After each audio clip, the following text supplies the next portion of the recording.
గతంలో శాంక్షన్ అయిన కిర్లంపూడి డిగ్రీ కాలేజ్ని ప్రారంభించలేదు, దాన్ని ముందుకు తీసుకెళ్తాం. ఏలేరు నది పైన ఎస్ తిమ్మాపురం టు కృష్ణవరం బ్రిడ్జిని శాంక్షన్ చేసిన ప్రభుత్వం రద్దు చేసింది, దాన్ని ముందుకు తీసుకెళ్తాం. 132 కోట్ల డబ్బులు శాంక్షన్ చేసి కూడా పథకానికి 50 పనులు చేస్తే జగన్ ఈ ప్రభుత్వం పనిని ఆపేస్తుంది. కిర్లంపూడి గ్రామంలో ఇళ్ల స్థలాల కోసం కోర్టు పెండింగ్లో ఉన్న స్థలం ఎక్విజిషన్ చేసి వైసీపీ నాయకులు కోట్ల రూపాయలతో ఫిల్లింగ్ చేసి కోర్టు పెండింగ్లో ఉన్నందున ఇళ్ల స్థలాలు ఇవ్వలేదు.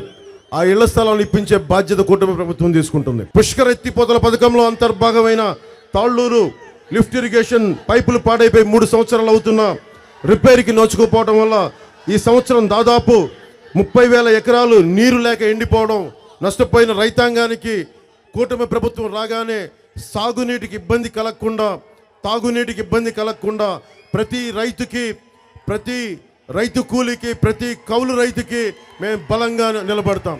ముఖ్యంగా మనకి జగ్గంపేటలో రవాణా, చిరు వ్యాపారులు, ఫుట్పాత్ వ్యాపారులకి కూటమి ప్రభుత్వం అండగా ఉంటుంది.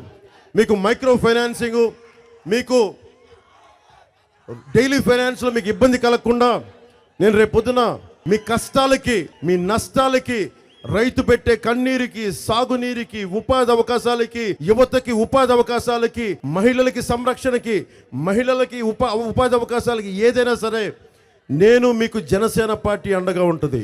మన తెలుగుదేశం, భారతీయ జనతా పార్టీతో కలిసి ఉన్న కూటమి ప్రభుత్వానికి నేను సగటు మనిషి గొంతు జనసేన అసెంబ్లీలో వినిపిస్తుంది. 20 బెడెడ్ హాస్పిటల్ ఉంది మనకు కావాల్సింది 50 to 100 బెడెడ్ హాస్పిటల్ కావాలి.